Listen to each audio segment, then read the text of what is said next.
Let's welcome Phil Cross to the stage.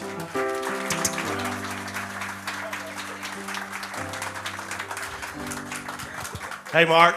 Phil, What's up, man? love you, buddy. Love you too, man. Man, oh man, you've not been on the cruise for a while. It's been a long time. I've been on Yeah. a 15-year vacation. You guys don't know the reunion that we had when everybody realized that Phil Cross was on the boat with us this year. This gentleman here is a staple. He is such a staple in our music. And if we were to read the list of songs that this guy's responsible for, Mark Trammell sang one of your songs every night for I don't know how many years, more than sure one, did. He I sure guess. did. Anybody remember a song called Champion of Love or When I Get Carried Away? Right. We could just go through your list. We could spend your 15 minutes just going through a checklist of all of the songs. But I know that one of your first songs was by a group called the Singing Americans. Yeah. And how old were you when you? I was 23. 23 years old. I'm 61 now. And somehow you got the nerve to go up to. Yeah. I don't know how. I was so shy and so timid. I was playing bass for Elmer Cole. Elmer Cole wrote the song 10,000 Years. Anybody remember that great gospel song? And I was playing bass with Elmer, and one day in Flint, Michigan, I told Elmer, I want to write songs. And I was so timid, I wouldn't even look at people. And Elmer kind of snickered. And he said, well, you start writing, and I'll give you critiques and tell you how you're doing. And so I started writing, and for 1 year, I would write these things, and I would hear the same thing from Elmer for 1 year. That's awful. That's terrible. That doesn't make any sense. That's a bad idea. That's already been done. But he would always take the time to tell me why it needed to be improved, and I listened. Yeah. And my whole goal. Well, that's a college course that anybody should have been able to go through. Man, oh man. And it was a blessing. What a mentor. And my goal was to, in my life, if I could write one song that Elmer liked. I mean, that's all I wanted to do. And I was thinking about my grandmother. And my grandmother had Alzheimer's, and she didn't even know my name anymore. And when I would visit her. And I was thinking about my dear grandmother who kept me really encouraged through life. When the kids were calling me names at school, my grandmother would tell me that I'm beautiful every day of my life. And so she was, a hero of my life in some sense, keeping me encouraged. I've heard you tell the story before about how had a head full of red hair. Red hair. And they called you Carrot Top. Right. And then they made fun of you because you wore glasses. Right, all the whole deal. And your teeth made fun of you. Right, Mom and Dad couldn't afford braces. And so I just had to live with buck teeth. And the only reason I got braces, I started working at 14 in a grocery store for tips only because it wasn't legal for me to be working. And so for tips only, I worked at the Food King grocery store, and in 2 years made enough in tips to pay cash for braces when I was 16 years old. And that's how I got braces when I was 16 and got those teeth fixed, and on my way to getting it all together, and getting all that together. But I was thinking about Mama Cross. She couldn't walk anymore. And are you in G? Yes. And I was thinking about Mama Cross, and I hadn't written a good song. Elmer had told me that, But I thought, lately I've been yearning for home, but my heart has already gone. With each step I take, I feel one step away from walking through pearly gates. Soon he'll call, announcing my entrance, and I'll go without a delay. For a long just to bow in his presence and to hear my Redeemer say. So here's song number 1. Welcome to heaven, my child. Welcome to heaven, my child. You have run the race. You have kept the faith. Welcome to heaven, my child.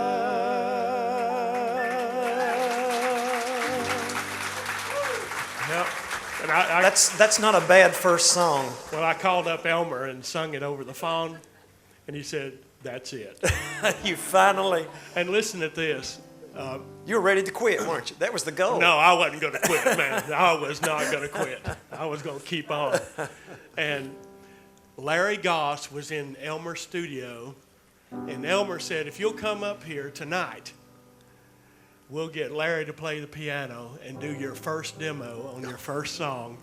And so Larry Goss, and the greatest producer I was going to say, how much do people pay to have him come in the studio? I don't know, but You got him for free? No, I didn't get it free. Oh. But he did the demo, and then I took it to the National Quartet Convention on these. I didn't know any better, and I went to Radio Shack and got real cheap cassettes. And I made 5 copies, and I gave it to the Singing Americans, the Spears, the Cathedral Quartet, and the Kingsmen, and another group I can't remember now. And Dwayne Burke called me on Monday after the National Quartet Convention and said, "We're going to record it on our next record." Wow. And that was the whole beginning. Wow. But Michael English singing. If I didn't have Elmer, I would have sent a whole lot of really bad songs to people, you know. But what a blessing it was that Elmer helped me and made sure that I had a song of I've noticed a quality. theme here with everybody that's talked how God has put little things together that seemed innocuous, that seemed like they just didn't matter, that later in hindsight when you look back upon it, you say, well, this was the turning point. Right. I didn't realize it at that time, but this was the person that put me on the right track. This was Yeah. the place Yeah. where it had, for Susan, it was Pizza Hut. That was cool. I love that. That was neat. That is so. At this point, you just knew that you wanted to write songs. And Right. when did you get to the point to where, because you've had so many groups that have recorded your songs, there's just such an awesome list, but you began to sing too. Right. So you put a group together Yeah, right. and was singing too. Well, what happened, it happens to writers. We pitch our songs, and they listen, and they're looking for songs, and they're looking for the Goosebumpers or whatever it is. And I just went through a season where I had a stack of songs that nobody wanted to record. A stack of rejected songs. The writer of Champion of Love. We had a bunch of rejected. When I Get Carried Away. Yes, I mean a bunch of songs, like a mountain of songs that nobody was picking. And I just had the simple thought, why don't I get together with some of my friends and why don't we sing these songs? Not intending for anything to happen other than we felt like the songs needed to be shared.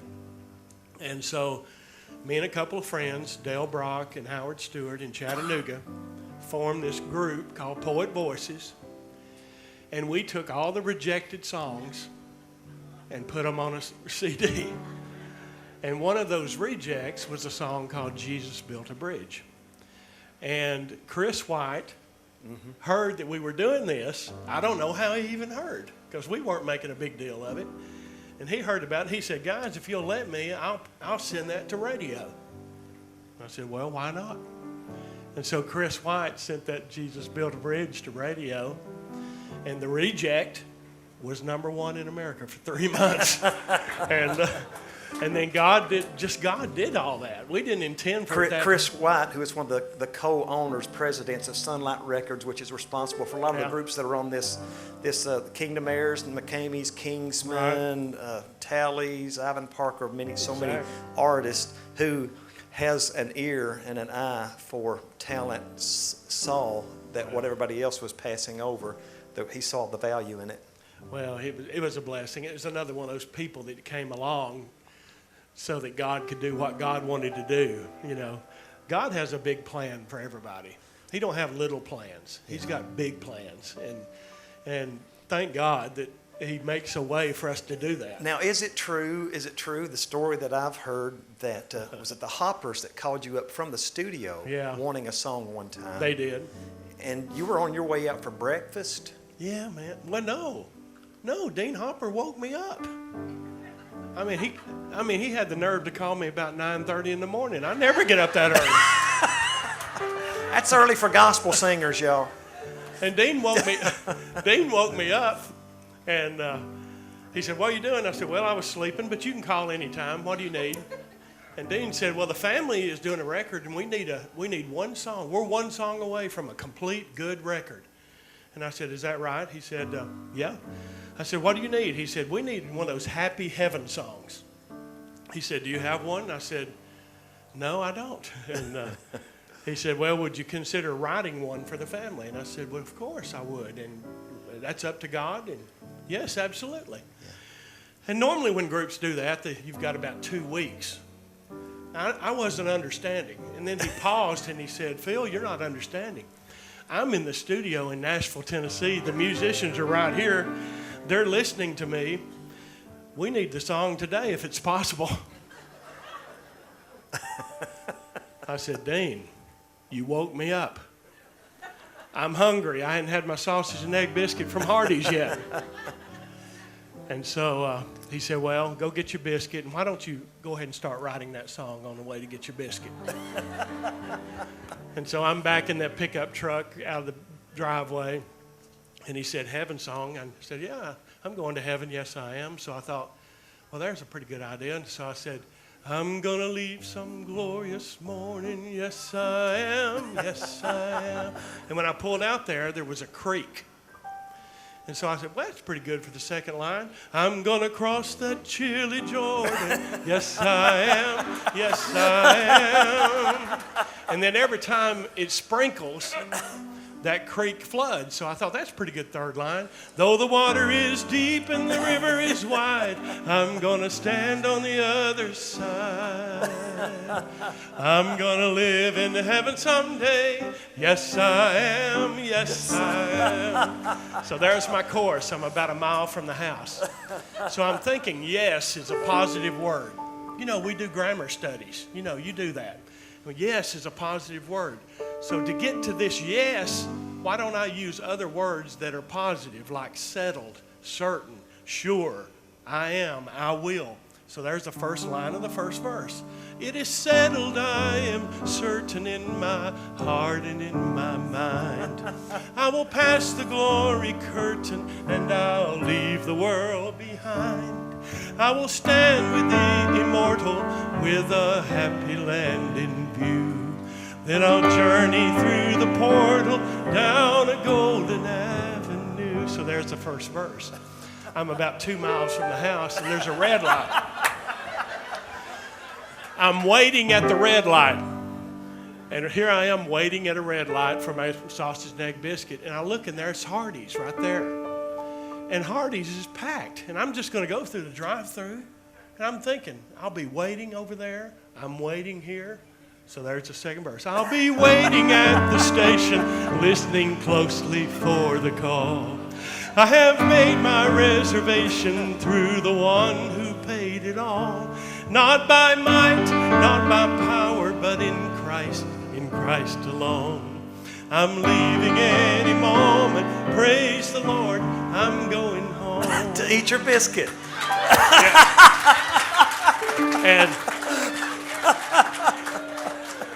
And the light turns red, and the song is written. And the light turns green, and the song is written. And while I'm there at the drive-thru, I have a version, man, that I did, my sense of humor, because I hadn't written anything down. I've just been doing this in my memory. And so when I was at the drive-thru, I was singing the song over and over. You know what I mean? And then I had a version that just tickled me. Can I do it for you? I wish you would. I'm gonna leave some glorious morning, yes I am, yes I am. I'm gonna get me a sausage and egg biscuit, yes I am, yes I am. And yes I did. The way your brain works, ladies and gentlemen, Phil Cross. Time is getting away from us so bad. There was so much more I could have talked to each and every one of these folks about, but thank you for sharing what you did with us. Have you enjoyed the heart of a song here this afternoon?